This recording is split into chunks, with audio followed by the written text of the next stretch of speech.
একঘেয়েমি চিকেন কষা খেতে খেতে যখন একদমই ভালো লাগে না, তখন বানিয়ে নিতে পারেন এই মজাদার রেসিপিটি।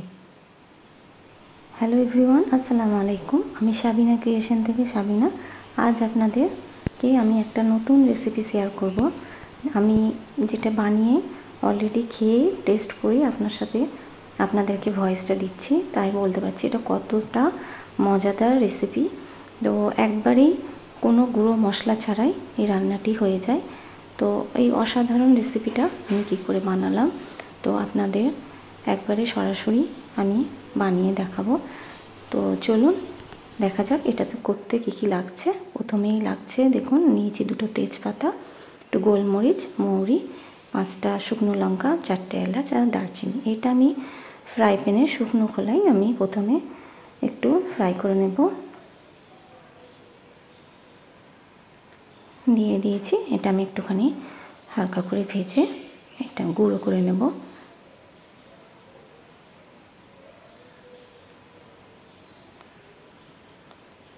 বেশ অনেকটাই ফ্রাই হয়ে এসছে, ভালো একটা স্মেলও বেরিয়েছে। এবার আমি এটা মিক্সার বলে গুঁড়ো করে নেব।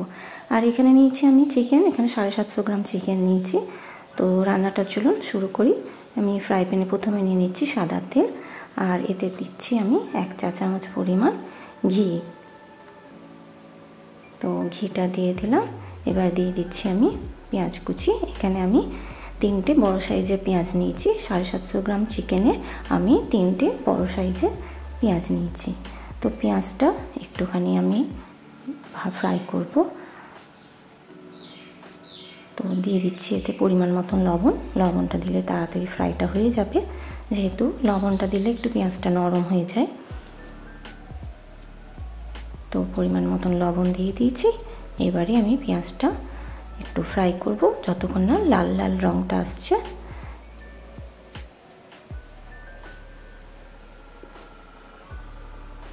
তো দেখুন কালারটা বেশ লাল চলে এসছে। এর মধ্যে আমি দিয়ে দিচ্ছি আদা রসুন বাটা। এখানে আমি 4 চামচ আদা রসুন বাটা নিয়েছি। আর দিয়ে দিচ্ছি কাশ্মীরি লঙ্কা গুঁড়ো। এখানেও আমি প্রায় 3-4 চামচ মতন কাশ্মীরি লঙ্কা গুঁড়ো নিয়েছি। তো এবার আমি মশলাটা সব একসাথে ভালো করে কষিয়ে নেব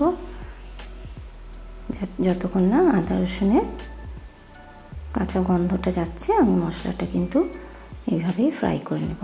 তো মশলাটা প্রায় ফ্রাই হয়ে এসছে। এর মধ্যে এবার দিয়ে দিচ্ছি আমি চিকেনটা। তো এখানে আমি চিকেনটা দিয়ে দিচ্ছি। চিকেনটা আমি 750 গ্রাম নিয়েছি। তো এক এক করে আমি এবার চিকেনটা দিয়ে চিকেনটা ভালো করে কষিয়ে নেব। তো এই ভিডিওর এই পর্যায়ে এসে আমি একটা আপনাদের কাছে অনুরোধ করব, আপনারা যারা দেখতে শুরু করেছেন, তো যদি নতুন হয়ে থাকেন আমার চ্যানেলটা অবশ্যই সাবস্ক্রাইব করে দেবেন আর আমার পাশে থেকে যাবেন। তো দেখুন চিকেনটা কিন্তু ভালো কষা হয়ে গেছে, বেশ অনেকটাই পানিও বেরিয়ে এসেছে।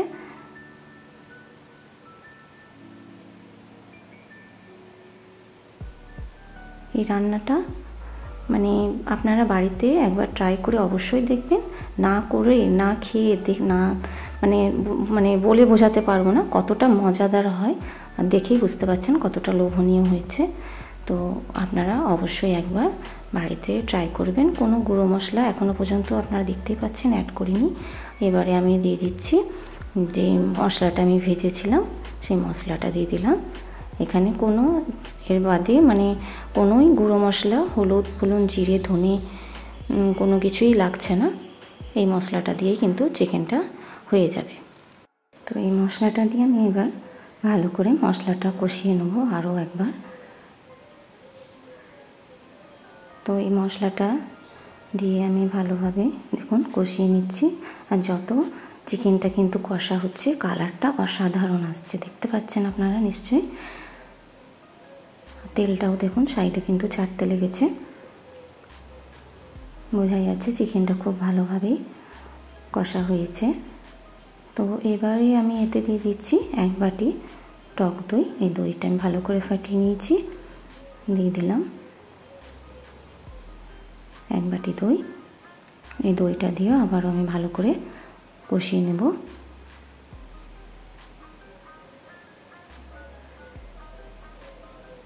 একঘেয়েমি আমরা চিকেন কষা চিকেন কারি করেই থাকি, তো একঘেয়েমি খেতে খেতে আমাদেরও খুব বিরক্ত চলে আসে। তো একবার এইরকম রান্নাটা করে আপনারা অবশ্যই নিজেদের টেস্টটা চেঞ্জ করতে পারেন, বুঝতে পারবেন কতটা মজাদার এই রেসিপিটা। তো এই রেসিপিটা হচ্ছে অ্যাকচুয়াল কাশ্মীরি রেসিপি।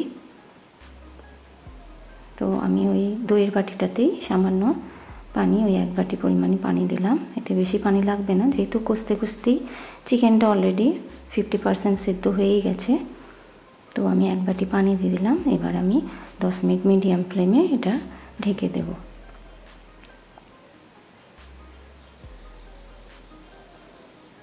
দশ মিনিট পর দেখুন ফিরে এসেছি, দেখতে পাচ্ছেন কি অসাধারণ হয়েছে।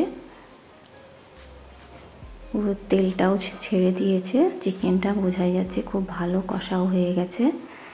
তো আমার আজকে চিকেন রান্নাটা কেমন হয়েছে আপনারা অবশ্যই আমাকে কিন্তু জানাবেন। আর আপনারাও কিন্তু বাড়িতে একবার পারলে ট্রাই করে দেখবেন, অসাধারণ লাগে গরম ভাতে। আমি যেহেতু টেস্ট করার পর ভয়েসটা দিয়েছি, সেহেতু বলতে পারছি কি দারুণ খেতে হয়েছিল। তো আপনারা না করলে একদমই বুঝতে পারবেন না। তো দিয়ে দিচ্ছি এবার আমি ধনেপাতা কুচি, এখানে আপনারা কারি পাতা বা মেথি পাতাও দিতে পারেন। তো এই শেষ পর্যায়ে এসে রেসিপিটির নাম আপনাদের বলে দিই। রেসিপিটির নাম হচ্ছে চিকেন কান্তি। তো এই চিকেন কান্তি রেসিপিটা আপনাদের আজকে কেমন লাগলো অবশ্যই আমাকে কিন্তু কমেন্ট করে জানাবেন। ভালো লাগলে অবশ্যই একটি লাইক এবং শেয়ার করে দেবেন। আর যারা নতুন বন্ধু আমার চ্যানেলটিতে আজকে প্রথম দেখছেন বা পরেও দেখবেন, তাদেরকে বলবো অবশ্যই যেন আমার চ্যানেলটি সাবস্ক্রাইব করে বেল বাটনটা প্রেস করে দেবেন। তো দেখা হচ্ছে নতুন ভিডিওয়। থ্যাংক ইউ, আল্লাহ হাফেজ।